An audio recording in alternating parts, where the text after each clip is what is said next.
The dead came down into the dark with a noise like dry leaves in a high wind. Stone dust fell from the arched ceiling and sifted over Sansa's hair as if Winterfell itself were aging in an instant, shedding white to match the cold taking hold below ground.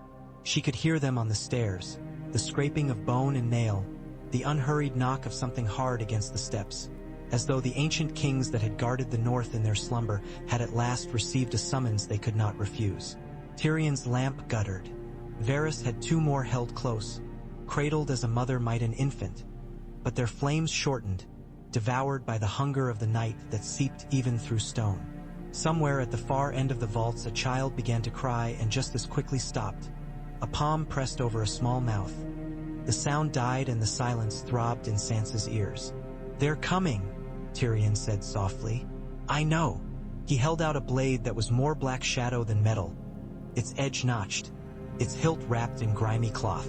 "Dragonglass," he said, answering her look. "A poor wine to toast an ending, but the best I could beg from the smiths." Her fingers closed around it. It was colder than any winter she had known. Around them the crypt was a forest of stone men and women, champions from hundreds of years, their faces worn by time into smooth patience. With their swords laid on their knees, they seemed to be keeping vigil over a grief too long remembered for pain. Missandei stood near the center, urging a knot of the youngest toward a side passage where the steps were narrower. Davos had said the tunnel rose to a disused cellar near the outer wall. If the courtyard had fallen, they might still reach the winter town, the rugged cottages and lean-tos that had sprouted around Winterfell over centuries like frost flowers. It was a plan made of desperation and small hope, but it was a plan. A shiver of movement rippled along the crypt like grass bending before a gust. From the shadows between 2 rail-straight lines of burials unfolded a shape that had once been a man, long ago. The mouth opened and closed without sound, jaw dragging, tongue a black knot. It groped forward as if blind, fingers seeking the shape of warmth. Davos slid in front of it with his cudgel. He was panting, more from fear than effort, but his hands were steady. "Back," he said without looking around. "Back, Lady Sansa." Before she could move, Tyrion had already stepped into the thing's reach and buried a shard of obsidian under the ribs. The creature shuddered, its spine bowing, and dropped like a sack of sticks. The lantern light wobbled over it, then over Tyrion's face. Pale, set, no room left for wit. Sansa found her voice. "We go now." She touched Tyrion's sleeve lightly and turned toward the narrow stair. The crypt breathed cold on her neck. They climbed in a procession of shadows, bodies pressed together, the scraped leather of boots, the shush of cloaks. Above, the night warred with fire. She could hear it in the sound of the world, roaring and then a wheezing quiet as the wind changed. At a bend, the stones grew slick and the air sweeter, tinged with smoke, and she knew they were near a way out. They emerged into a low cellar with shelves stacked with dusty jars. The door that led to the yard groaned when Davos moved its bar. Cold sheeted in so quickly Sansa's breath smoked around her face. She tightened her gloves. Varys doused a lamp and the last flame winked away. Outside, the sky was a lid of iron, and Winterfell's towers loomed like the teeth of a broken jaw. The courtyard was a ruin of churned snow and black shadows where pyres had burned out. A tide of bodies moved in a direction that made Sansa sick until she saw they were the living, her people, streaming toward the broken outer gate. They were silent, save for the thud of their feet and small, animal sobs. "Stay with me," Tyrion said. He took her hand without looking at it, like a man reaching for something he needed and trusting it would be there. They had gone 10 paces when the wind shifted and the yard filled with a dry hiss. Sansa's head snapped toward the godswood. The heart tree's white branches were a blur of frost against the dark. Beneath it, figures like a spilled ink had gathered. She saw motion, a whirl of light against darker shape. The world paused inside her, paused long enough that an old memory arose unbidden. The feel of father's hand on her hair, the rumble of his voice telling some tale of a king whose name had been forgotten twice over. The light died, the world exhaled. Missandei's fingers clutched at Sansa's sleeve. "Go," Davos barked. "Move." They ran with the others, skirting a raft of bodies where the dead had climbed and the living had thrust them back and then lost the strength to move. At the shattered gate, men from the winter town shoved aside splintered timbers. The way beyond was a throat clogged with snow and the debris of war. A woman stumbled, fell, and did not rise. Sansa could not stop. She could not even turn. The night took the woman, and the next moment there was no space in Sansa to hold that loss. They reached the winter town. What had been hearthlight now flickered sullen in 2 or 3 windows. Most buildings had succumbed to drift, their roofs bending. Dogs darted, nails skittering, then vanished into narrow alleys. The air had a new taste, metal and burnt stone. Far behind, the wind carried a sound that might have been the creak of ice on a lake or the first syllable of a word meant to end things. At the edge of the winter town, Davos halted. The road bent between a collapsed stable and the black trunk of a fallen tree. To their left, a tumbled stretch of palisade leaned, and beyond it lay dark ground that sucked heat out of the body simply by looking at it. "There," he said, pointing past the stable. "Old Sallyport. We take that path through the trees, and we pray." They went. The path was a MEM. Ori of travel, a faint shadow of disturbance where men had gone in other winters to cut wood or trap. Sansa's legs had become rods, articulated at knee and ankle by a machinery she did not own. Tyrion's grip never slackened. When she slipped, he kept her from falling as if their bones were jointed by hidden hinges. They had left Winterfell's walls behind and the forest had begun to rise around them when the sky found a new color. Blue fire struck the towers. It did not burn like fire. It undid, unraveling stone as if it had always been frost pretending to solidity. For a single, stunned instant the castle looked to Sansa like a drawing she had made as a girl. A stack of towers with pennons. An idea of a fortress rather than one made of earth. Then the drawing caught in an indifferent hand and tore. Bricks became sleet. The great keep's face peeled away. A tower leaned and its bell tolled once, mournfully, as it toppled. The world had already been ending for hours, Sansa thought. That was simply a new language saying the same thing. "Tyrion," she said. Her breath shook. "If we turn, will we die more quickly?" "Almost certainly." There was not even bitter humor in his voice. "Come, my lady. We're not nothings yet." They pushed into the forest proper. Snow drew the sound out of their footfalls. Here and there lay bodies the forest had tried to cover and failed. A boot, a hand. Davos's silhouette rode the dark ahead, sure-footed, somehow certain even when the path vanished altogether and they walked by guess. By the time the trees thinned, the wind had eased. The world lay open, white folded upon white, a landscape painted with absence. The road to White Harbor ran south, a gray ribbon mostly hidden except where wagon wheels had gouged and frozen. Off to the east, the land fell away into a patchwork of fields now indistinguishable beneath drifts. The stars were veiled. The moon was a white thing that had forgotten it had once been warm. A horn sounded, faint and far. One note, cut short. Another answered from the west and then died.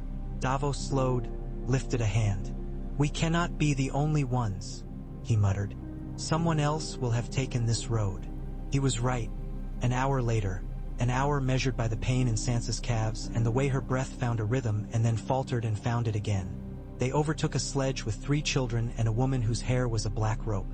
Behind the sledge trudged men with pikes, the points wrapped in rags blackened and brittle. They stared at Sansa's party as if they were a dream sent by a cruel god. Davos spoke, and one of the men, grizzled, eyes reddened by cold, nodded and made a place for the children near Missandei. Sansa walked beside Tyrion a while longer and then found herself between him and Varys. The eunuch's face had gone sharper, every delicate line of it etched more finely by the cold. His gaze slid over the road and the faces of those about them and seemed to take it all in as food that would be needed later. "One wonders," Varys said conversationally, "if the old stories were kinder because the men telling them did not imagine this, or if they saw it and spared the children." "The old stories didn't have Euron Greyjoy," Tyrion said, "or Cersei. We are our own monsters as well."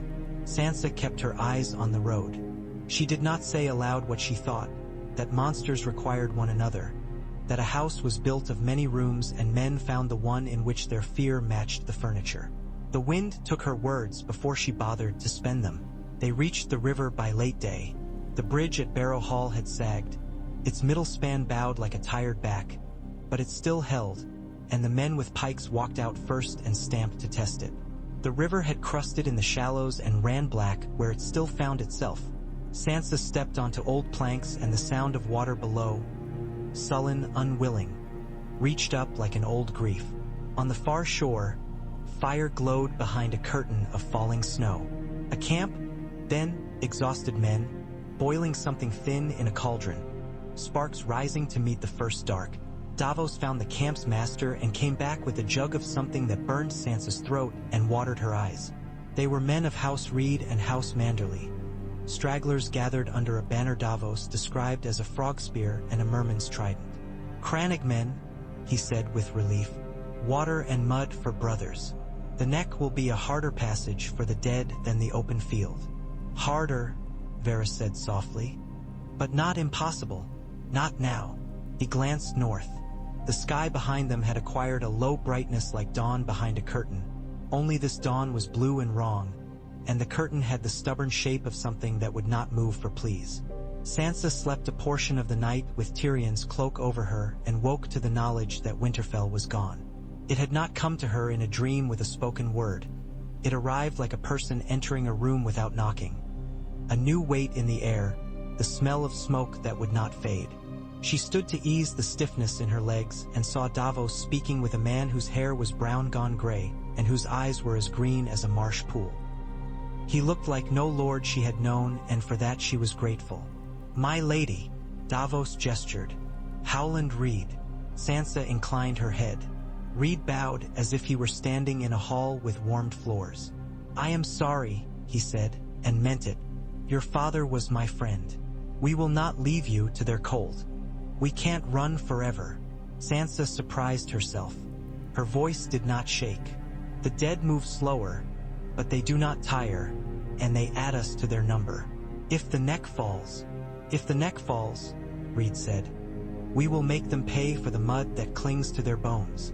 He turned his attention to Varys. "You keep birds. What do they say of King's Landing?" Varys's mouth tightened in what might have been grief. "They say the queen thinks herself safe behind walls and gold. They say she would price humanity by the pound. They say she gambles that the river of ice will drown her enemies before it reaches her shores." "And the dragons?" "2," Tyrion said. "Only 2 this morning. By nightfall." He did not finish. He did not need to. Howland Reed studied their faces, taking their measure. "The path of stones," he said at last. "You will know it as the causeway. We can hold it for a time, for a day, for 2. The marsh is old. It does not love the quick or the dead. And men who do not know it will find the earth simply isn't there when they step. We'll rig fires and send rafts of pitch. We will bite as we retreat. But the others have weight of years. The cold hardens what the sun keeps loose. The swamps will freeze where they must. So you must go. White Harbor lies south. Lord Manderley may still hold ships. If he does not, Gulltown. If not Gulltown, Dragonstone." "Dragonstone," Tyrion repeated softly. He looked at Sansa. "Your sister's allies await there, if they have not frozen." "My sister," Sansa thought. "Arya." The thought struck, and she flinched with the pain of it. She had not seen Arya in the crypt, had not found her face among those fleeing shadows. She tried to imagine her sister's feet unerring through the dark, the way she had moved as if listening to a beat no one else could hear. She tried, and the trying was a blade with a serrated edge. "We go," Sansa said. She drew breath so deep it hurt. "We go now." They went. Behind them the Crannog men melted into the marsh like the people of the swamp had done for 1,000 years and more, whispering to reed and frog and water. Missandei kept the children close. Davos walked at the fore, his eye on the road as if he could pull it into being by scrutiny. Varys moved at Sansa's left shoulder, quiet and sure-footed. Tyrion limped. He hit it poorly, and Sansa slowed her own pace to spare him the shame of it. The road bent and bent again. Snow came, stopped, came again. The blow of the cold softened into ordinary winter when the sun, such as it was, lifted a pale coin and forgot to spend it. Horses died standing, their ribs ghosting the skin. Men spoke less, as if words had a weight and they dared not spend them either. They passed villagers with bundles, a woman whose jug of water had frozen. Men from the mountain clans who had come down from Stone to find out that River Winter was a worse enemy. On the 4th day after Winterfell fell, they saw White Harbor. It had been a comfort in Sansa's childhood. The tales of a wealthy and stubborn city. Its walls thick, its harbor deep. Now ships lay at anchor like teeth in a wound and smoke climbed in thin spirals, straight in the windless cold, as if reluctant to dissipate. When they came down out of the woods and over the last rise, a line of soldiers barred the road. Their cloaks were white with rimed frost, their armor buff dull. A merman banner hung limp. "Hold," called the leader. His voice came clear across the cold. "Name yourselves." Davos stepped forward. Davos Seaworth, once knighted by a king, now friend to anyone with a pulse. "We bring refugees from Winterfell." The merman studied them, then signaled with a jerk of his head. The line opened. "The harbor's still ours this morning," he said. "Better use it while it's yours too." Inside the outer walls, Sansa found the noise shocking. Cries, shouts, the thud of barrels rolled, the rattle of chains. People moved like a tide through streets that had gone to ice. The smell of fish fought with that of men, horses, waste. Sansa saw faces from Winterfell, a serving girl from the kitchens, an old man who had sharpened tools, a boy with a scar like a hook. The boy caught her eye and shouted, "My lady!" And in the next moment he was gone in the press of bodies.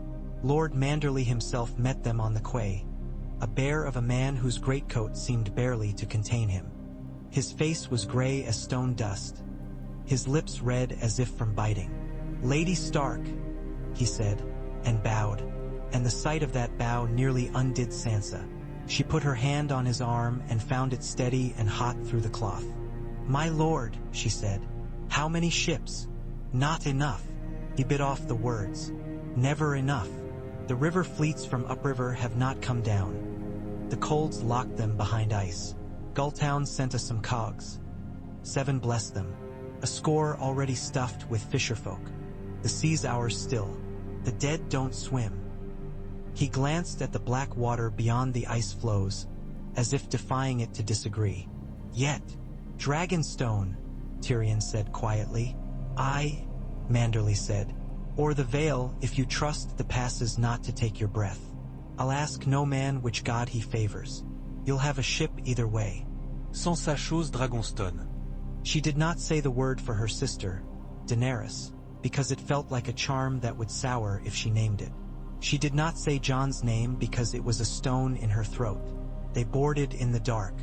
The ship was a knobby-bellied thing with patched sails, its deck slick, the crew waist-deep in ropes that glittered as if full of stars. Davos found a place amidships and told the children to stay there, hands on a rail unless he said otherwise. Wind came, fitful and then hard as it cut between the warehouses, and the harbor called like something alive. Slaps and creaks and the groan of wood. Sansa stood with Tyrion and Varys under the mainmast and watched a longboat move between cogs, a lantern bobbing above it like a captive planet. At first light, the oars bit and they were away, gliding past the last of the White Harbor walls, the sea taking them as a mother takes back a child she knows will fight.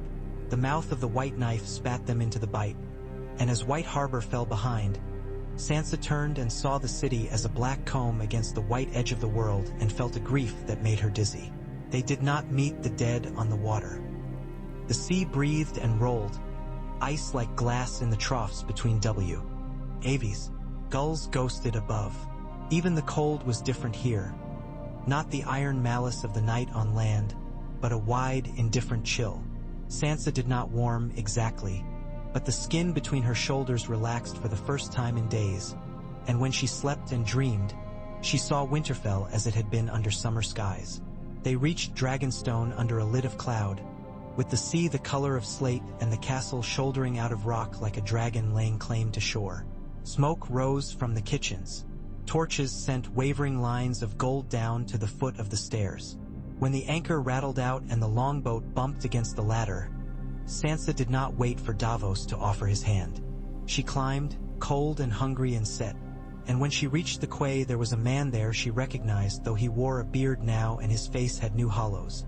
"Jon," she said. He embraced her without speaking. Sansa stood stiffly for a moment, then let herself lean, just enough to smell smoke in his cloak and something else. Horse, leather, a scent that meant he still lived. When he let go, she saw it all at once. The exhaustion scribed in lines at his eyes, the bruise on his cheek, the way his gaze flicked toward the castle gates as if expecting another winter to come down the steep, black stairs. Daenerys met them in the great hall. The fire there should have driven the cold from the bones, but there was a draft in Dragonstone that mocked even good wood. Still, candles made a decent showing and torches hummed in their brackets, and Sansa's skin prickled as the warmth pushed back. The queen wore white fur over black, and she looked as if something had scoured her down to essentials. Her hair was pulled back so severely it must have hurt. "Sansa," Daenerys said, and her voice was soft enough to surprise. "You are welcome." Sansa inclined her head. The Count of the Living gathered in an instant. Tyrion and Varys, Davos half a step behind, Missandei, Grey Worm with his jaw locked, a handful of northern lords she half knew. She did not see Arya, and the ache inside her body, an ache that had been a dull throb for days, flared. "We lost Winterfell," Jon said. The words sounded like he had dragged them over stones. "Bran is gone." He did not say how. Sansa saw it in the set of his mouth. "Regal," he stopped there, and Daenerys put a hand on the table, fingers splaying. "Drogon lives," the queen said. "So do we. For now." Tyrion moved to the table and pushed cups around to make roads and coins to make cities, as if he were again at the map at Dragonstone in warmer months. Varys watched him, eyes narrowed. "The army of the dead will come south," Tyrion said. "It has nothing to stop for and nowhere to be but everywhere. The neck will hold them for a time," Davos said. "Howland Reed and his folk know the bog better than they know their own children. But you can freeze water hard enough to march on it." Tyrion nodded. "We must have Cersei. With the Golden Company, with the City Watch, with whatever pile of wildfire she's hidden since her last passion. We need the walls, the granaries, the smiths. We need everything." "Cersei will not help us," Sansa said. The tiredness in her bones had settled into a clarity. "She will make bargains with winter itself if she thinks it will kill her enemies first and her last." "Then we go without her," Daenerys said. "We use what remains. The people of the Crownlands will not refuse a queen who brings fire against that cold." "People will follow food," Varys murmured. "And hope. Then we give them both," Daenerys said. For a moment Sansa believed her. It was in the queen's eyes, not madness, not yet, but an iron that had nothing to do with anyone's approval. She had lost a dragon and did not yet know which part of her had gone with it. "We sail in the morning," Jon said. "We won't make allies here with parchments." They did not need parchment, as it happened. They needed speed and luck and the wind. Dragonstone's harbor emptied in a day, cogs and carracks, a galley whose captain swore no blade had ever nicked her hull, boats loaded until the gunwales brushed the water. Davos took command of the convoy without being asked, his voice carrying on the morning air in a way that was reassurance by itself. Sansa watched him sort men as if he had birthright to it and thought not for the first time that some crowns were shaped like nothing men could see. Drogon rose like something invented by a madman who loved wings. He hung for a breath on a pillar of air, then tilted and went south in a black line. Men on the quay flinched and then grinned, as if remembering they had a weapon left after all. When Daenerys mounted later and took him up, the wind off his wings rippled the water for 100 yards. They made good time down the coast, staying far enough out to put the shoals behind them but close enough that when eels leaped Sansa could imagine she saw the mouths of rivers. They slept in shifts, coiled like cats in corners. Sansa and Tyrion stood together often at the rail because there was nothing else they could do, and sometimes they did not speak at all. In the night's clouds scud like creatures fleeing some larger predator, And once Sansa woke and thought she had heard singing and realized it was only the lines humming in the wind. The first raven from King's Landing found them 2 days later. It landed on the mast and screamed until a boy climbed to coax it down. Varys loosed the strip tied to its leg with careful fingers. He did not read it aloud. He passed it to Tyrion like a cup of poison and watched him drink it with his eyes. "What?" Sansa asked. She did not make it a request. "Cersei has the walls manned," Tyrion said. "The Scorpions are mounted again. The Golden Company is at the Mud Gate. She has barred the gates to refugees, but we knew that already, didn't we?" He took a breath that hovered between laugh and sob. "She invites the Queen to come and knee Elle with her inside the gates where it is warm and talk like civilized women. And if the Queen declines, then they'll look down and choose which of the starving to shoot for sport, I suppose." They did not answer the letter. They sailed harder. They saw the storm first as a dark smirch on the horizon that moved against the wind's grain. The sea flattened in a way Sansa had not known it could. The waves ironed, and then rose, not taller but different, and the taste of the air altered into old copper and ice. Davos swore softly and gave orders in a quick, tight voice. Men checked the lashings and tightened them, and others climbed to reef topsails, fingers bleeding where ice had formed in an hour. "Hold close," Davos said as the convoy drew in on itself like sheep under a sudden shadow. "If the wind goes wrong, we ride it, not fight. If you lose sight, trust your heading." Sansa looked north. The smirch had become a bruised procession of cloud, ranked in lines like armies. The leading edge curled, a lip of dusk about to articulate itself. She would remember that curl for the rest of her life. It was a mouth forming the first letter of a word she could not bring herself to imagine. Something shifted behind the cloud bank. It was enormous and wrong, and it made the hair on Sansa's arms lift.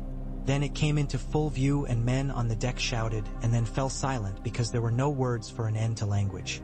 Viserion flew with his wings outspread and light crawling over them like something alive. Frost collected in the grooves of his pinions. When he opened his mouth, he made a sound that seemed to come from behind the world, and blue fire speared. The sea under it turned to glass and shattered a heartbeat later with a noise like 1,000 bells. Drogon struck him. Sansa did not know a dragon could be silent. Drogon fell on Viserion like a shadow thrown by something solid. And for a moment there was only the wild beating of wings and then a confusion of scales and sky. The blue fire licked Drogon's flank and left a wound that steamed. And he screamed, a sound that clawed at the belly. Daenerys clung to his back like a piece of the night. "Down!" Jon shouted from somewhere near Sansa's shoulder. "Hold!" Viserion tore free. Something flew spinning from Drogon's side. A scale, a chip of armor, and struck the sea with a sharp spit. The dead dragon turned, his head cocked in a parody of curiosity, and Sansa thought of a dog that had remembered something it had once loved. He opened his mouth again, and the world to port became a sheet of blue. A cog with its sails rolled tight, lit as if doused in moonlight. For a heartbeat it shone. Then it burst into pieces that rained down as fire, a fine, sharp snow. Drogon climbed, beating at the air until the air dodged, and then dived. He rose again with Viserion's throat in his jaws, a fountain of slow, black ichor that smoked in cold blossoming around them. Blue flame came anyway, in a gout that went wide, hissing bones of ice into the sea. Drogon flung Viserion away. The dead dragon's wings flapped once, twice, as if memory were a lever a man might pull, and then folded. He fell. He struck the water and vanished in a furrow of frozen black that spread and spun slowly as if trying to remember how to be ice. Daenerys did not follow. She turned Drogon toward land and went ahead like a thrown spear. There was no time to measure what they had lost. Davos banged the rail until his palm bled and shouted, and the ships went after the dragon, as if that were the easiest thing men had done in days. Sansa stood with her hands clenched on the slick rail and thought. 1, 2, 3 breathes. She counted, and in the counting found she had not fallen apart. They reached Blackwater Bay with the smoke from the pyres of their own ships still on the air. The bay was a clutter of masts and low hulls and the smell of tar and men and piss. The water around the city had always been green in Sansa's memory, but now it was a weary gray and streaked with darker things. The walls of King's Landing were a line of stone with teeth, and behind them rose roofs and the delicate needle of the Great September no longer there, replaced now by the jagged gilt of what had been.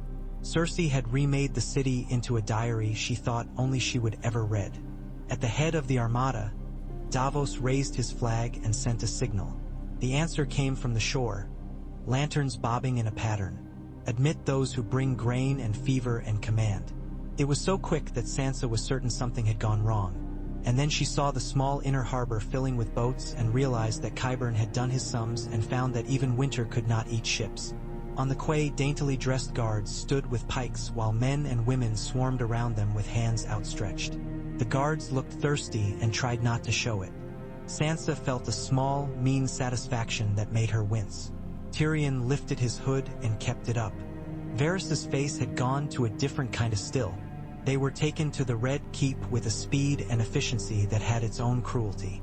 Sansa had walked this way as a girl, the first time with a heart full of the kind of foolishness that should be punished and had been. Now the steps seemed steeper and the air meaner. Qyburn met them in the throne room, his robes immaculate, his mouth a pink slice. "Your Graces," he said, bowing to both Daenerys and Jon as if the night had produced kings the way a storm produces splinters of wood. He did not bow to Sansa, and she did not care anymore. "The Queen will receive you," he said to Daenerys. "Alone." "She will not," Daenerys answered. "I don't walk into your queen's mouth and wait for the teeth to close. We speak here with my people. Or we speak nowhere, and the dead are welcome to join us for a warm audience later." Qyburn flinched at nothing. "As you wish." He turned and they followed him onto a balcony that looked over the city and the bay. The cold here had begun to draw chalk lines on the city's lines. Frost marked the tops of walls and the whole wore a look of damp, resentful age. Cersei came out with 2 guards and Euron Greyjoy stepping just behind her as if he were some manner of pet she enjoyed. The mountain followed at a discreet distance, an iron riddle. The queen wore a gown heavy enough to be armor and a smile Sansa recognized as the one Cersei had given her when she had made Sansa watch a man bleed. The wind put its hand in her hair and moved it slightly. She did not otherwise stir. "Welcome," Cersei said. "I see you bring winter as a traveling cloak. How thoughtful. We always did so enjoy your gifts." "We bring food," Daenerys said. She stood straight, the cold pinking the skin on her cheeks, and when she spoke the words left her mouth in puffs that looked like souls released. "And a fleet. And a dragon." "A dragon," Cersei mused. "The last time a Targaryen brought a dragon to this city, a great many people died. The last time a Lannister did," Tyrion said mildly. "The same." Cersei's gaze did not move to her brother. "Let us speak plainly," she said to Daenerys. "Your northern madness has broken itself and now comes to me bleeding. You want my walls and my men and my gold." She smiled with admirable technique. "Your friend with no balls will tell you I have none to spare. He will be wrong. I have men and scorpions and brown bread. I even have your hand's old favorite treat." She leaned on the balcony and looked south where the city's shadows pooled. "Wildfire. Enough to burn the bay and half the city again." "You'll burn your own people," Jon said, voice flat. "I've burned worse," Cersei said. "Then you will burn," Daenerys said. The wind took her hair and lifted it so she looked for a moment like a torch. "Not by my hand if you choose otherwise. There are more people here than there is room in any tomb you build, Cersei. Let my ships use your harbor. Let my smiths use your forges. Put your men on the walls. Put women to cooking. Send the children into the rock. We will make a ring of fire and we will welcome the dead to it. And when they stop being dead and start being ash?" Euron asked beautifully. His grin was a knife left in the rain to rust interestingly. "Then what? What song will you place over their bones, little queen?" Daenerys looked at him, a cold that did not come from winter in her eyes. "I will give them the only song that matters, the one with no words. Life."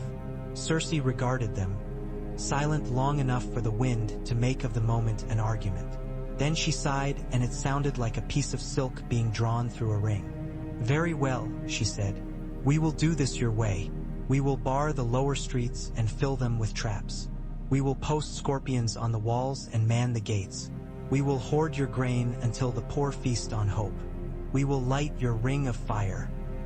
And if the dead come and throw themselves against my city and break, then we will see how one dragon and 2 beggars wear my crown." The parley ended not with agreement but with the absence of need for more words. Sansa, walking back through halls that remembered her feet, took a breath so deep it was another person's, and let it out. They worked. It was a grim miracle. Lannister gold made faster by fear, Unsullied drilling the city watch until their knuckles bled, Smiths beating dragonglass into spearheads under the eye of a man named Gendry whose hands did not seem to tire. Tyrion had the wildfire jars moved not into the city but into the berms and trenches beyond the walls. And when Qyburn protested that he had a superior plan involving pipes and a lever, Tyrion smiled in a way that made Varys look at him sharply and said, "I have seen what levers do in this city." The people, excluded from safety by policy and the lack of inside to hold all the outsides, gathered in camps along the northern roads, a bewildered belt around King's Landing. Sansa walked there each day with Missandei, carrying bread, listening to women tell their stories until those stories became one story with many faces. She did not know if food or her presence made more difference. She did not know if it mattered. She made herself a ledger and put her days into it. On the 5th day, a courier staggered in with a knife wound and a song about the neck. Howland Reed had held cost after cost until the marsh itself had given up protesting and taken on ice. He had burned peat until the sky above the neck was a low, starry roof and set rafts alight that drifted like slow constellations. His people had thinned the dead, and the dead had made themselves thick again. The courier said Reed still stood. He did not say for how long. "Time," Tyrion said to Sansa on the parapet that night. "It is the only coin we possess, and we spend it poorly or well without knowing which." He looked as if the wind might tilt him off the wall. "I once thought I understood games." Then Winter sat down at the board. "How much time did he buy us?" Sansa asked. Tyrion squinted at the dark that hid the north. "Enough to do something foolish and brave," he said. "Or perhaps only foolish." The dead came in the night 2 days later. The air altered first, smoothing into a new shape as if the city were inside a lung. Sound thickened. Dogs went mad and then went quiet. The moon wore a halo. Sansa woke knowing that somewhere men who had been sleeping had opened eyes at the same instant and told themselves they had dreamed the end and then realized they had not. From the north a line of white advanced, not a line at all but a pressure, a thought made visible. It did not shout or trumpet. It just came. Before it came the smell of cold. Behind it came silence. The ring of fire met it. Pitch went up with a sullen consent and then began to shout. Men with torches moved along the trench and men with crossbows waited in ranks along the walls, and Tyrion stood in a tower and watched the fire and placed and replaced a little wooden man on a wooden wall in front of him. Drogon rose with a thrum that was not sound but feeling, tremor in the ribs, and washed fire over the snow until it hissed like angry water. Daenerys rode him with her body leaned forward as if to hurry the future. They held. For an hour the dead came and threw themselves into the flame. They fell and rose and fell again. The ice in them cracked and snapped. The crackles of it were like the breaking of old bones. The living cheered once, a small sound that died midair, and then cheered no more. The ring burned lower. Drogon's fire painted the night in copper, and the blue of it over snow made everyone's skin look like old bruises. The first ranks of the dead reached the embers when a new sound came on the wind, low, huge, and under it, the click of brittle things. They used their dead as sand to quench the fire. Bodies filled the trench, piled, and the ones behind walked on their shoulders.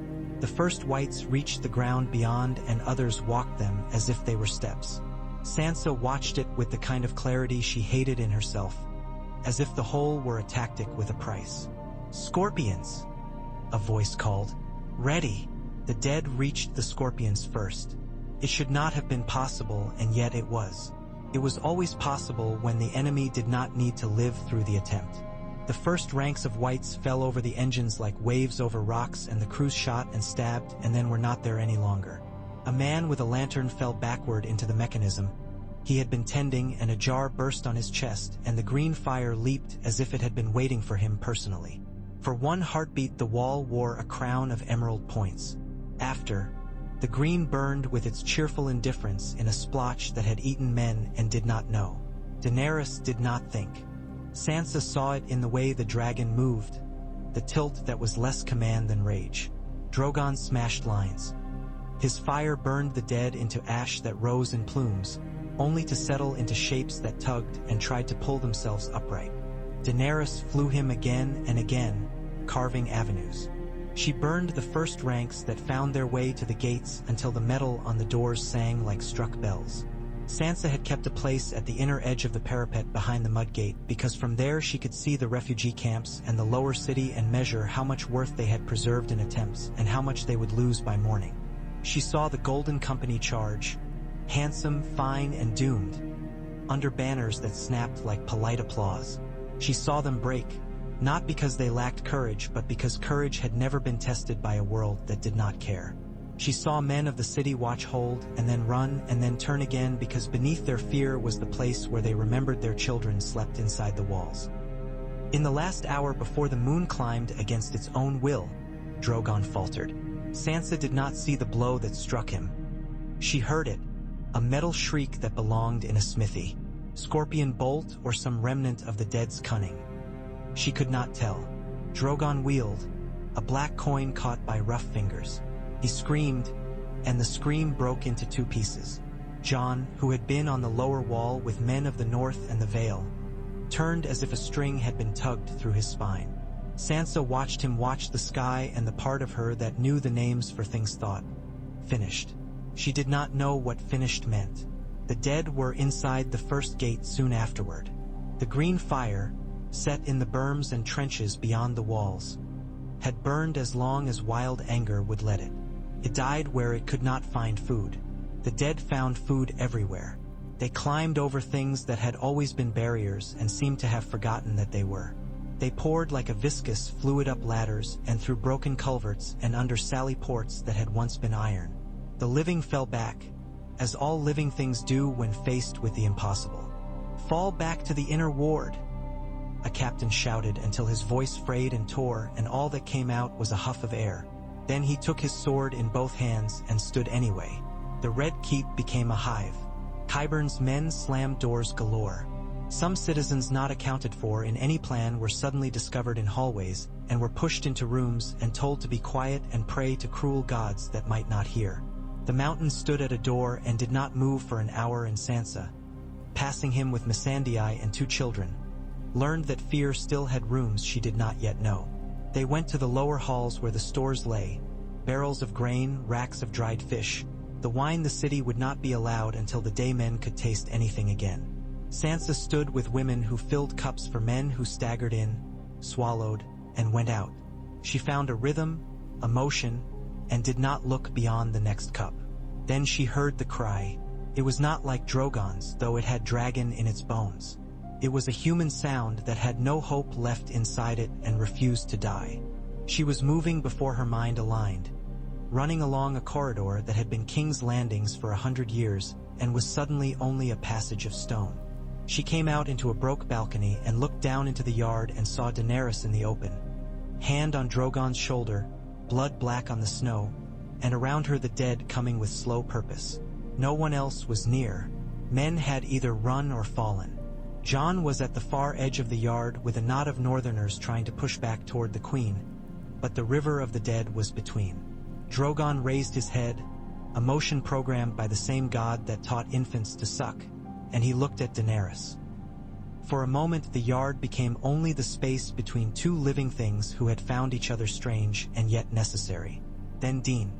Aerys put her hand on his eye ridges again and whispered a single word that Sansa could not hear and would not have understood if she had. Drogon made a sound as if he were swallowing his own heart.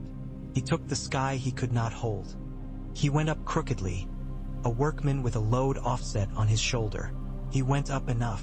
He screamed once. He flew south toward the water. He did not look back. Daenerys straightened, and for an instant Sansa thought she would be the woman she had been before Winterfell, young enough still to believe a thing might be undone simply because she wanted it. Then she saw within the queen the exact same shape Sansa had felt in herself when the crypt door opened and the cold breathed. Daenerys dropped the hand that had held Drogon and drew the knife at her belt. She did not wait for the dead to come to her. She went to them. Sansa's throat made a sound and her hands closed on air. The one that reached Daenerys first had been a woman. It wore a dress that might once have been red. Its hair was a tangled veil. Daenerys struck high and hard, and the dragonglass entered, and the thing shuddered and did not rise. Another came. Another. She moved like someone who had trained all her life to dance with death and now found that death knew other steps. She struck until her arm slowed and then struck again. A man in rusted mail reached for her, and someone was there suddenly. A dark shape like a missed heartbeat, and the man fell, and Daenerys stumbled backward into Jon's body. He had reached her by some road Sansa could not see, maybe the same one Tyrion found when wine led him down to words. He put a hand on Daenerys' back and his sword through a dead thing's face, and for a moment two bodies stood in a small circle no one else in the world inhabited. Sansa saw Jon's mouth shape a word that might have been her name and might have been another's. She never knew. They did not die there. The river of the dead could not always choose precisely where to drown life. Men lunged in. A few of gray worms, a man in gold, a boy in rags, and the circle opened enough for Jon and Daenerys to break and fall back. For a time, the receding was a victory. Qyburn's men slammed a gate that had not been meant to slam. The dead cut themselves on its edge as it shut, as if eager to help. Inside, the red keep cramped around them. Air had gone thin. The dead found other ways. Euron Greyjoy was laughing on some wall not far away, the sound of it like coins spilled on stone. Sansa reached the lower stair to the Tower of the Hand and saw Tyrion there on the step below the landing, face gray, hair stuck to his forehead, a dragonglass knife in his fist and a look that had nothing to do with knives. He met her gaze and shook his head once, and she shook hers in answer, and they were both speaking some silent language that had nothing to do with marriage. After that, things broke. The city did not care whether the breaking happened at once or slowly. It would wear the pieces either way. The dead surged through a sally port that some fool had not barred and who had died for the mistake so quickly, he could not learn from it. Wildfire leaped in one more bright crown and took a dozen men and 2 corridors and the ability to use 3 stairs that had been planned for retreat. The mountain stood at a crossroads and killed the dead because the dead came within reach and he had been made to kill, and the dead did not know to be afraid.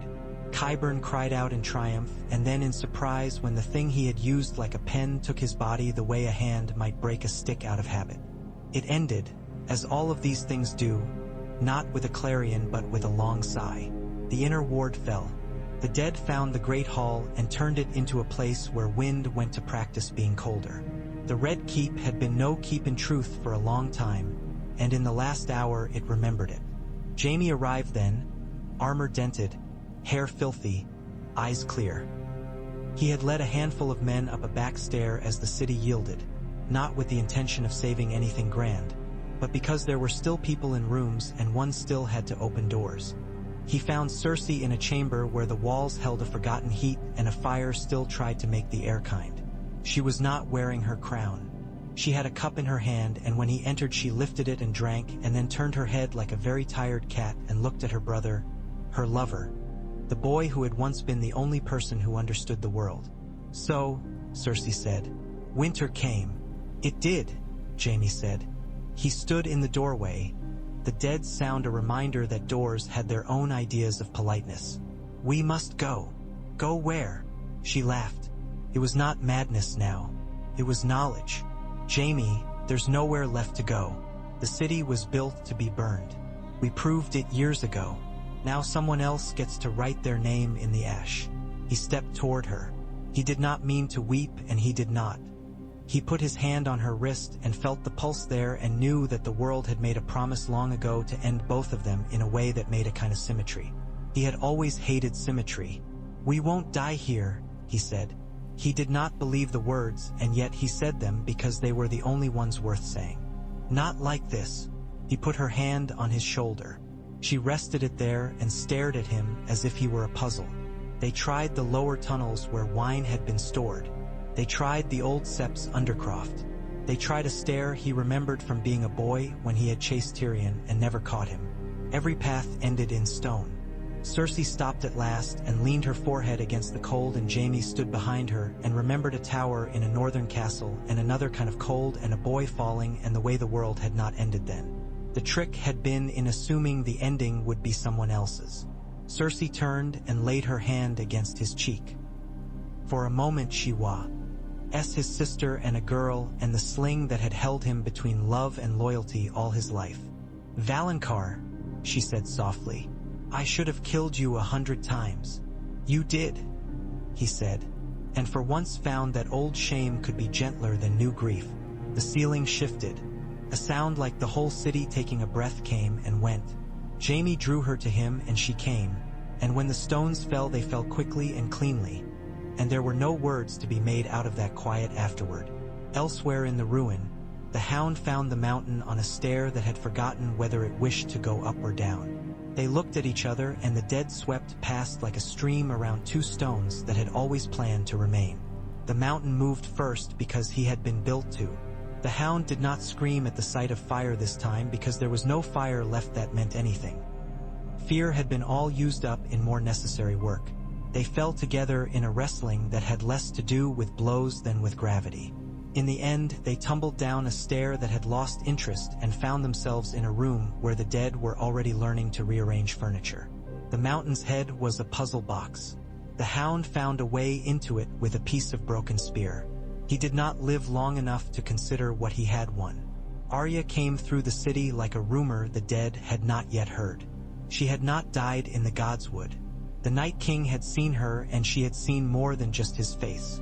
For long breaths he had held her in a pallet of cold, and she had gone out of her body the way one goes out of a room too full of grief. And when it had seemed she would not find herself again, the hound had been there with a hand that did not ask and did not wait. She had gone south with him in a run that was more about not being in one place than being anywhere else. When he fell, she did not stop. She wore no face but her own, and that had become the best mask she owned. In the Red Keep she found a stair that remembered the way to the Undercroft where dragons had once slept. She found corridors she had drawn in her mind as a girl until they had become not drawings but spells. She found Sansa in a lower hall, handing cups like a priest of a god that wanted drink more than blood. "Little sister," Sansa said, sipping tears without spilling them. Arya's face did something that was not smiling and not crying, and Sansa put a hand on her arm, and the two of them stood there a moment with their foreheads almost touching, and the world ignoring them the way it ignores any two who have carved out a circle and dared the wind to cross it. "We have to go," Arya said. "There's no more keep in the Red Keep." "How?" Sansa asked, but she was already moving. Arya led them like water does when it finds a channel and the channel does not intend to be kind. They found Jon and Daenerys near the base of the great stair that led to the courtyard where men had once begged kings. Jon had a cut above one eye that bled down into his beard, and Daenerys's hair was loose, a white flag pulled down and trampled. The four of them made a knot and moved with it the way a fishing boat moves through a field of kelp. Missandei and Grey Worm appeared out of a corridor with a handful of others, and then Davos and Tyrion, and then fewer than should have been possible and more than could be saved. "How?" Jon demanded. "Through the water," Davos said. "Smuggler's way. The sea still belongs to no one." They went down. It was dark, and it stank of things that had been wet too long. The dead pounded above them the way rain does when it has chosen to be clever, and something in the stone groaned like a man with his foot caught. Davos moved fast where moving fast was not apparently possible, finding steps that did not exist and handholds that were more faith than stone. They reached a door. Stuck. Davos rolled his shoulder and said a prayer to a god he trusted because he had trusted him before and nothing else had changed. And the door opened. Salt air hit their faces like an insult with love inside it. The cave mouth gave on to a pebbled beach where the sea had broken its teeth 1,000 times and would another 1,000. Waves slapped. Indifferent. The cold here was clean. Sansa breathed and called it good even as her lungs protested. The sky overhead had become a pale sheet. Off to the south, A black shape balanced on the air for an instant and then disappeared into the seam of sea and cloud. They found boats that had been hidden for a day such as this and pushed them in. The sea took them without comment. They rowed with the strength left in them and the prayer that sometimes came when they were not thinking. Behind them, King's Landing sighed. It had been a terrible city, and a glorious one, and it had known men who thought themselves gods and proved only that gods and men share a fondness for fire. They left the city to the dead and winter and a certain kind of record-keeper who would always survive. They made east for Dragonstone with the knowledge that east was a word that would still mean anything in another day. When they reached the island, the sky had given up on being day. They came ashore and climbed with the bodies they had left. Sansa felt each stare in her thighs and thanked each one by its true name. In the hall, a fire had been coaxed back to life like a secret, and men stood around it with the reverence one gives to something fragile as a new plan. There was no plan. For a time they did not pretend. They ate what there was. They slept. They watched the sea. They listened to ravens tell them that the Vale held a little while longer, that Riverrun had fought like a madman in a ruined poem, that Old Town had closed its walls and argued about history while men plaited rope. They learned that the sea had begun to freeze in thin sheets in the night and break in the day and freeze again. They counted themselves like coins and did not spend them without good reason. Samwell Tarly came to them with a book that had swollen in the damp. He had run from Winterfell with Gilly and their child with a look on his face like a man who has suddenly been asked to balance an account in a currency he cannot count. When he reached Dragonstone, the relief cracked him in the middle, and he wept and then slept and then woke with a thought. He sought out Jon and Daenerys and Sansa and anyone who would listen and told them about the Isle of Faces. "It is old," he said, and pushed his hair back with hands that had ink under the nails and bruises on the knuckles. "Even for this world. The children made something there, and the men after made something else over it. There are weirwoods there that have never been cut and never seen an axe, and they've drunk so much they are red to their hearts. The ravens talk about it like it is a place where words go to find their first meanings." "The dead do not need meanings," Davos observed. "No," Sam said. "But they obey laws, even if those laws are older than men. The Night King, if that's a name and not a story, was made once. On a tree with dragon glass in his heart. If there is any unmaking in the world, it will be there." He swallowed, and his eyes went to Jon's face and then to Sansa's, as if seeking permission to say a harder thing. "Bran knew something. He told me once about rivers that run under the soil like veins. The weirwoods carry memory. If the one who holds all memory was killed..." He paused. Sansa felt the loss again as a heatless ache. "Then something will look for a new home, or else it will break and fall like chaff. If it looks for a home, we might be able to give it one. Or at least stop the Night King from hunting for it." "Who?" Jon asked. The word had more weight than usual. It fell like a coin that has been saved and finally used. "Someone the tree will take," Sam said. "Someone with winter in them and fire as well. Someone who has been a wolf and a man. Someone the tree will not spit out as if he were a sour seed." Jon looked down at his hands. They were scarred. The light from the brazier put a gleam on Longclaw's pommel that had comforted and condemned him by turns. He did not speak. Daenerys placed her palms on the table and leaned over the map as if she could frighten the rivers and mountains into laying themselves differently. "We cannot reach the Isle if the rivers have frozen," she said to Sam. "We cannot if the roads are held by the dead." "We go by boat," Davos said. "Up the Blackwater into the Trident as far as we can before the ice takes the oars from our hands. Then overland by sled. It's bad and mad. We have done worse with less sense." "It will pull the Night King," Tyrion murmured. "If he hunts memory as a wolf hunts scent, he will not let any rival claim it." "Good," Sansa said. Her voice surprised her, calm and iron. "Then we can choose where we die, at least." No one laughed. Plans formed without music. Gendry and the smiths shaped more blades than seemed possible, their arms moving like machines that had discovered they could be driven by anger alone. Men who had never seen a sled learned to build one. Missandei recorded lists as if a list could save a life by calling its name. Varys sent ravens as if the sky remained a marketplace. Howland Reed arrived at Dragonstone with 10 men and 10,000 yards of silence in his eyes and said he would show them where the marsh would let them pass near the God's Eye. Jon took the catspaw dagger from Arya. He did not ask. She did not offer. She looked at him with her face stripped down to the bones, and then she gave it to him with both hands as if it had been a child she had borne that belonged to someone else all along. They left in a hard morning with the sea a sullen skin that cracked under their birds. The Blackwater frowned them into the veil of its upper reaches, and then they pressed the boats along ice edges with poles and curses and prayers. Davos did what he had always done, which was make rivers and men remember what they were. The trident took them into its brown arms and slid slow beneath the ice. At a bend where trees leaned close over water, the boat's bow clipped a floe, and the floe rolled, and a man went in, and the water took him so quickly Davos swore the river had been waiting for that particular soul. They went as far as they could and then abandoned the boats to the winter. The road to Harrenhal lay like a scar across fields that were already forgetting the word crop. Harrenhal stood as it had always stood since Dragonfire taught Stone a lesson, which was to say like a ruined promise. They did not rest there. They passed it with eyes averted, as if seeing it too clearly might allow it to swallow them. The God's Eye lay beyond, a lake on which the sky came to lay its face. By the time they reached its western shore, ice had drawn a skin over most of it.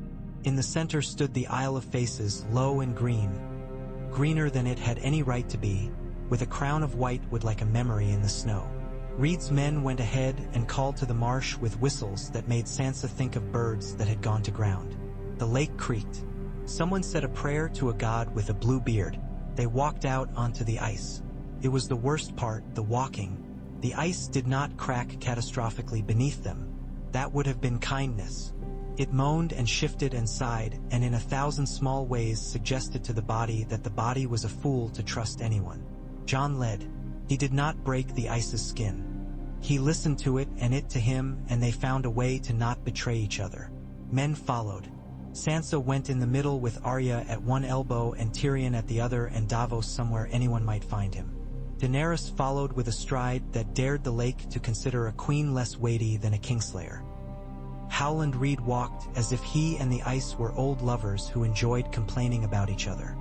They reached the Isle. The trees there were not like trees anywhere else. They did not merely stand. They loomed like old judges, and their faces were not illusions. They looked, and their looking did not flatter those who were seen. The air under them was warmer by a small, stubborn degree. The ground smelled like something that had been growing a story for a long time and now at last had found a way to speak it aloud. Jon put his hand to a trunk and closed his eyes. Sansa did not know whether to pray or to step away. The tree's bark against his skin left red on his palm when he lifted it. The color looked like blood and like paint and like something else that had neither warmth nor texture. Arya moved her weight from foot to foot as if she might run if she did not keep moving. Daenerys watched Jon as if he were an answer she had not known she had asked a question for. How? Jon asked the air, or the tree, or himself. Sam answered because there was no one else. You ask for it, he said. You ask to be let in. You ask to be used. What if it refuses? Tyrion asked. Then we all die, Sansa said mildly. But we knew that.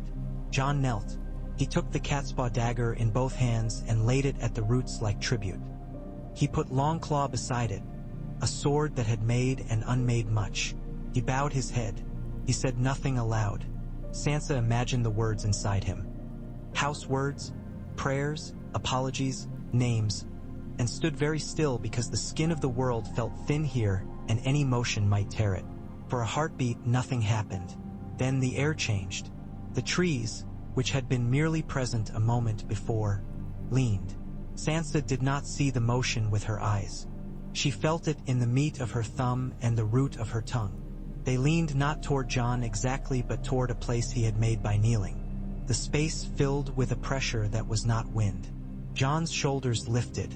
For an instant his back arched as if he had been struck, and then he settled, slowly, carefully, like a vessel being filled. Sansa did not know if the Night King felt it. The dead themselves did not pause. They appeared at the lake's shore as if they had been there all along, and the living had simply not been granted the sight to see them. They did not hurry. They had nowhere to be and all the time in the world to get there. At their head came the figures that made frost seem like a kindness.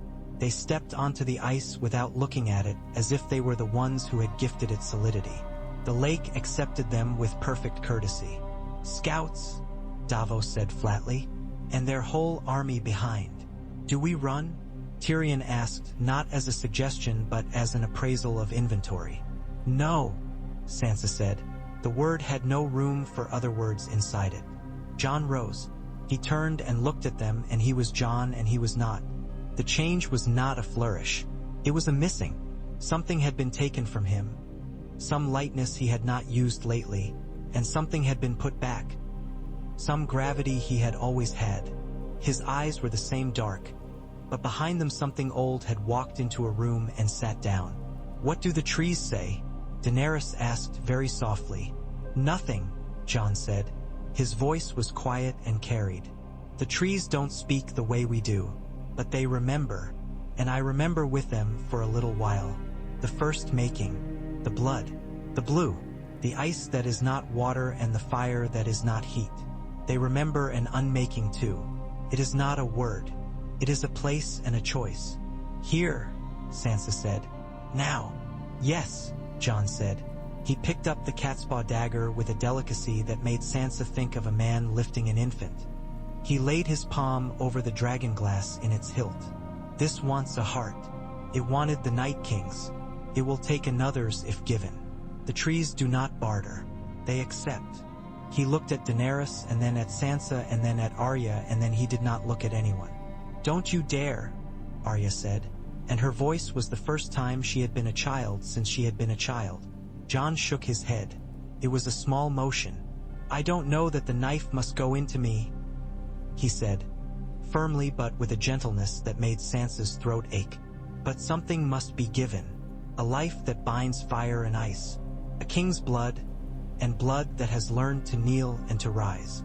I don't know that I am enough. I only know that there is no other line to read." Daenerys stepped forward. The light under the trees made her hair do strange things, like metal polished until it forgets it was, or, "I have king's blood," she said. "I have 3 times over now." A ghost crossed her face when she said 3, and Sansa saw, just then, what Drogon had meant. "And fire," Jon said. "Too much fire. We need ice as well." Daenerys nodded, steady, as if she had been expecting the cut and judged it clean. She looked at Sansa.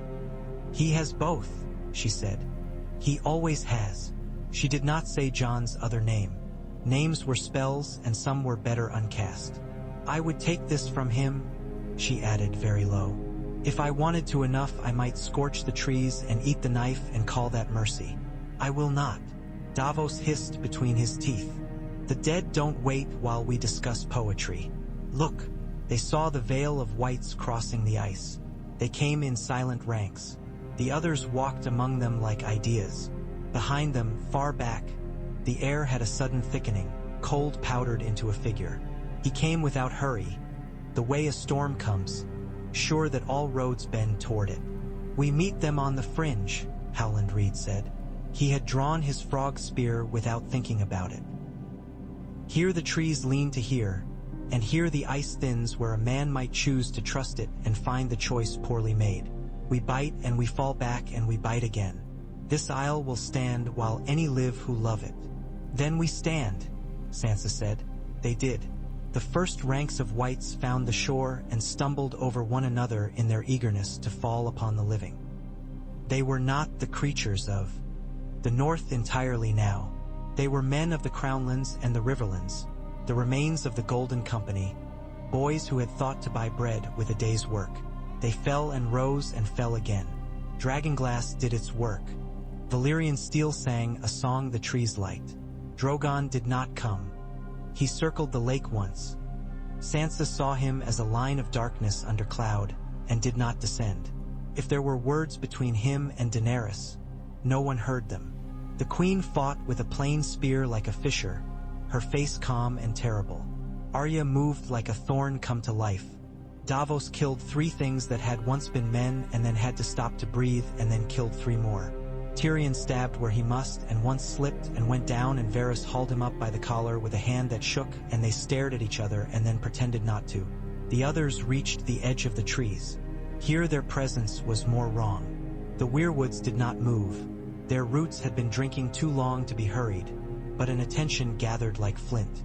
Frost crawled over the bark like a frost that had been told a joke and smiled thinly. The first other raised its blade and stepped onto the earth of the isle, and the earth sighed. A long, damp breath, but did not break. Jon moved to meet the Night King. He did not race. He did not call. He walked like a man toward work. The catspaw dagger lay along his forearm. Longclaw balanced in the other hand. The Night King raised his hand. He was a king, yes, even if his crown was only cold. And the dead in the first ranks stiffened, paused, threw their heads back as if leashed. He stepped onto the earth of the isle. The air drew in. They came together in a motion that was part battle and part argument. The Night King's blade made the light bend around it, and Jon's forged a small island of heat. When they met, the air between them hissed. Jon feinted with Longclaw and turned with the dagger, and the Night King was simply not there. He put his hand on Jon's breast, and the cold went through leather and mail and skin as if they were gossip. Jon staggered and did not fall. He drove the catspaw up, and the Night King caught his wrist as if Jon were a boy. They looked at each other. Sansa watched and felt her heart labor like a man with a bad back moving a stone that must be moved anyway. "Now," Sam whispered beside her, and she did not know if he meant to Jon or to the trees. Daenerys saw it. She saw the line of the Night King's skull under the skin that was not skin, and the place. Not a place, a forgetting, where a blade might go, not to cut, but to invite. She cast her spear, and it went true, and the Night King let it pass, and it struck a tree, and the tree rang with a note so old it made all their bones ache. Arya threw herself at the Night King's back, and he turned and backhanded her, and she flew into a tangle of roots and did not rise right away. Davos shouted, and Sansa realized he had been shouting for some time. Jon did not stop. It had always been the thing about him that either doomed him or saved the rest. He took the hand on his chest and with both of his own wrapped the Night King's wrist. He closed the world down to that, bone in his hands and cold in his flesh, and a purpose that was not his alone. He drove himself forward not with his legs but with some tied under the earth, and he put the catspaw into the Night King's side. Not the heart, not the place it had been before, but lower, under the rib, where a man might hide fear or courage indiscriminately. The Night King made a sound like ice permitting spring for one moment and then remembering itself. He looked down with curiosity, almost, and Sansa saw that curiosity was what made him most frightening of all. He was learning. He put his free hand on Jon's face the way a lover might. The cold drove into Jon's mouth and ears and eyes. The dagger moved a hand's breadth deeper, and then no farther. "Take me," Jon said. He said it aloud, and the trees listened, and the lake listened, and the living and the dead listened, because it was the first honest thing anyone had said all winter. "Take me and let them go." The Night King tilted his head. It was not a nod. The weirwoods leaned. Sansa did not see the magic. Magic is the name men give to things that don't bother to learn our language. She saw the aftermath. The Night King jerked, and Jon with him, as if a rope had been pulled through both of them from behind. The catspaw slid in, as if the body had decided to accept it after all. The Night King put both hands on Jon, as if to steady himself for a kiss. Froth formed on the lake in a ring around the isle, and then riotously far out where the dead were marching. For one heartbeat, the whole world looked like a pot about to boil. It boiled. Ice shattered. It did not explode outward in melodrama. It fell into itself, a concentration of collapse. The dead in their thousands paused, staggered, took a step forward out of habit, and then fell. They fell like wheat sickled by a farmer who had remembered something urgent he needed to do elsewhere. The others turned their blind faces to the Night King, and then to nothing, because they had been made to obey, and the thing they had obeyed had just been changed into a man on a winter island bleeding onto roots that had forgotten how to be surprised. Jon's knees gave. He crumpled like an altar cloth. The Night King remained standing for a moment longer, and then he did something no one had expected. He smiled.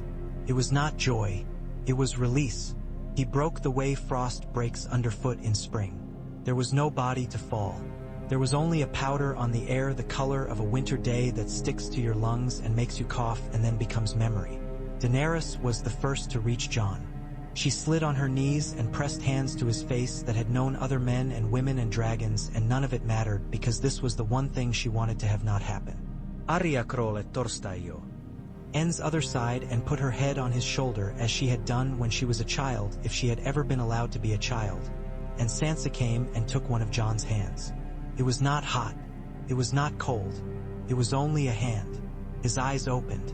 They were not the same. There was a depth to them that had not been there before, a stillness that was not shock. He looked past Daenerys at the trees, and then at the lake, and then at Sansa, and then at Arya. He smiled the shabby smile that had always made men forgive him for what he would do next.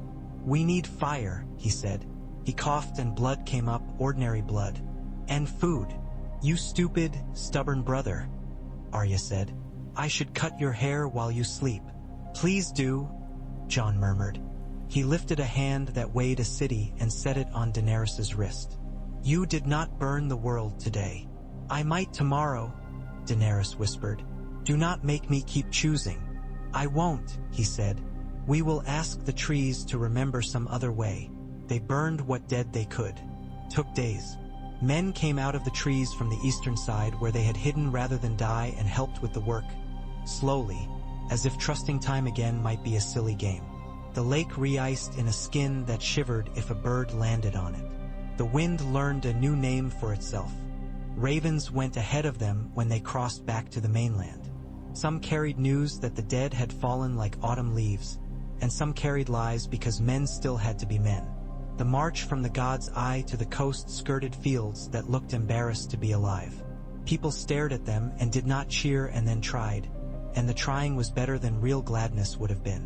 At Dragonstone, Drogon came and lit on the cliff and looked down as if he had found, at last, in the thinness of the air, a place to set his grief.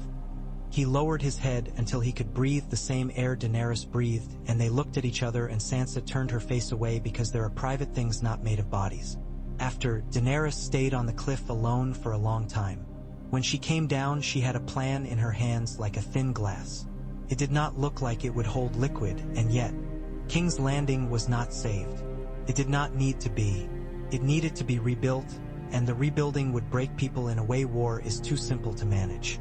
The Red Keep was a toothless monk of a building now, and the lower city had burned and frozen by turns. The bodies lay in brown sheets where the thaw had begun, and men walked among them with cloth tied over their faces and spoke gently to one another because the air was mean enough. Sansa went through the streets with Missandei and men who could be trusted and looked at faces she did not recognize and promised them things she was not certain she could deliver, and then delivered them anyway a day later by sheer will. She sat by fires where small children warmed hands and said their names until the names sounded like incantations and then turned to the next. Jaime and Cersei lay beneath rock, and no one had time to dig. The Hound and the Mountain had found a place where brothers deserved to rest. The Golden Company had entered the wind the same as other men do. Tyrion stood on the balcony where Cersei had once regarded the world as a chessboard and looked out at the city and said nothing until Sansa came to stand beside him. "What?" she asked, not because she needed to know but because he needed to say it aloud. "I loved her once," he said. "It was a bad love. There are no good ones when they involve her." Sansa thought about love as if it were a border dispute. "Bad love is still love," she said. "We learn more from it than from good." "You learn more from anything that leaves a scar," Tyrion said. He glanced at her. "I loved you wisely. You cared for me unwisely. Perhaps that is as good for a man as any fate." "I did care," she said, and the admission cost her nothing. "I care now in a better way." He laughed, quietly. Then winter taught a lesson after all. Daenerys held court in a hall that had once been happy to host cruelty. She did not sit the Iron Throne because it had melted when the Red Keep breathed in and forgot to breathe out. She stood and sent food north and east and west and asked men whose hands had never held anything but coins to learn to measure grain in measures that involved people. She sent Gendry to the forges, and he smiled like a man given leave to breathe. She sent Grey Worm to teach soldiers to stack wood rather than bodies, and he did it with a focus that made Sansa ache for him, for the lives he had been forced to lead. She listened to Varys and did not listen to him and watched him watching her. She let Tyrion be her hand again and watched Sansa watch Tyrion watch her. Jon did not come to court. He went to the shore where the waves made a rhythm under words and spoke to no one. The trees had taken something from him and left something else in return. He had not become a god. Gods do not look so often at their hands as if surprised to find them. He walked Dragonstone the way a man walks a place he might leave. Sansa stood with him once on a morning when the sky had decided the difference between white and silver was minor. "You can still have it," she said. "If you want it. The crown." He shook his head. "I want to build walls against wind," he said. "I want to hear a dog snore. I want to walk in grass without thinking a bone has become a root. If the crown helps me do that, I will wear it. If it does not, someone else can have its weight." "It never helps," she said. "It only gives weight a name." He nodded. He turned his face to the sea and she let him because love meant that sometimes you did not look at the person you loved when they were not ready. Spring did not come that year, not in a way anyone would bother to write about. The cold retreated the way an animal retreats, leaving its scent, its fur, bits of itself in briars. The weirwoods in the Isle of Faces flushed with something that might have been pride and might have been sorrow. Ravens went back to being gossip and less often prophecy. The river broke the ice in sheets, like old promises. The wars did not end. There were men who had not had enough of swords. They were taught otherwise by men who had. When Sansa took the road north, the world was still the color of iron and old bone. She went with a small train and a big idea and the certainty that good ideas were only as good as the people who carried them. She stood in the ruins of Winterfell and did not cry and then did, quietly, when no one looked and after made a list. She rebuilt walls and kitchens and the heart tree's fence and ordered seeds from men who had told other men that seed would not sprout in such ground and found they had lied, and then sent them away with bread. She spoke to Howland Reed and kept him close. Not because she needed his spears for the swamp, but because he had a way of letting a room know whether the ground under it would give way. She found new gods for people who had lost old ones. She was her mother's daughter and her father's and her own. Arya did not stay. She went to the far coast and looked at the line where the world ended and laughed like a boy stealing fruit. She took a ship with men who had thought they were done with adventure and learned to read charts that had been drawn in haste and lies. She sent letters that arrived damp and smelled of fish and said nothing of what she truly felt and everything of what she had chosen to see. Daenerys ruled a city that had to be convinced not to burn itself as a protest against breathing. She did not forget the day she had made a choice to not eat a knife for the sake of love. She used that memory when she was tempted to be terrible. She was still terrible sometimes. She was a queen. She learned to count those times and weigh them against bread. She left the throne a day every month and rode Drogon where the air was thin and thought about a world that might someday not require kings. Tyrion wrote too much. He calculated how many children a city needed to become itself again, and how many of its bad men had to be left alive so that there would be someone to cheat and thus give honest men something to be stubborn about. He drank less badly and spoke more carefully and got better at the cardinal art of all hands, moving quickly past his own mistakes. Jon went north one last time, to the true north, where the wind has so many names it is silent. He took Ghost and a handful of the free folk and walked until he could walk no more and then kept going because he had been taught that a man was a machine of stubbornness with meat around it. In a clearing he came upon a weirwood that had bent under ice and risen again, and he sat with his back to it and closed his eyes and said aloud to no one, "I did not want any of it." The tree said nothing. He laughed and the laugh was not bitter. He came back when snow drew a line across the sky and knew he would not go north again, not because the north had nothing left to teach him, but because he had learned the lesson he was built for. He placed Longclaw on Winterfell's wall where the sun could catch it and some boy could look at it and feel his heart go wrong and right by turns. He walked the rebuilt yard with Sansa and listened to her plans about stone and seed and thought more of seed and less of stone. The dead were gone. That did not mean the dead were finished. People still spoke of them when the night gathered itself and put on proper clothes, and the speaking was a stitch that held together a fabric that had almost torn beyond use. Children played at being whites with jaws of bone and eyes of blue and then ran like cats when their mothers called.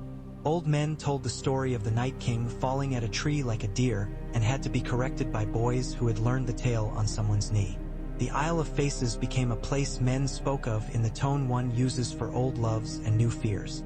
Sam went there once with a boatload of ink and, coming back, said nothing for a week and then wrote for a month. The winter ended the way it ends everywhere, by simply not being any longer.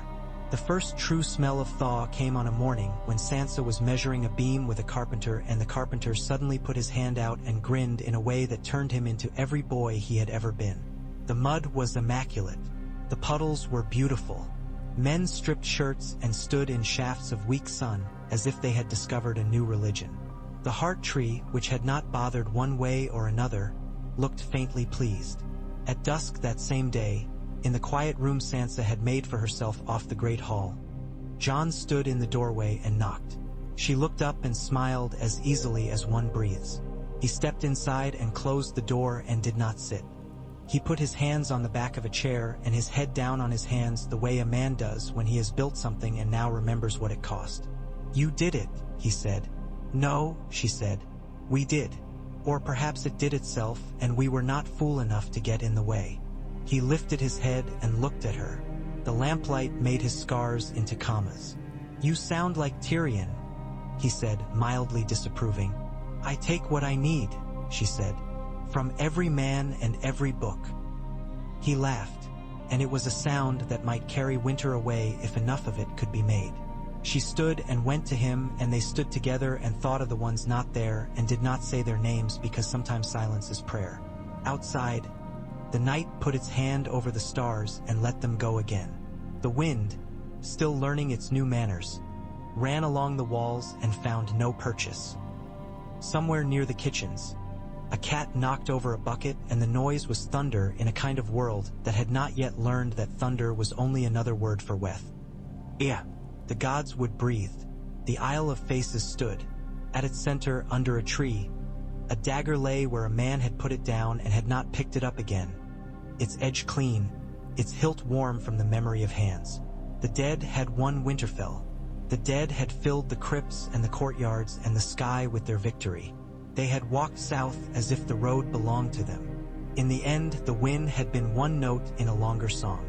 Men, who are only a different kind of winter that sometimes remembers to give back some of what it takes, relearned the melody. The rest, bread, love, kingship, dogs, firelight, and the color of thaw in the last snowdrift, worked itself out slowly in the way of all things that wish to last.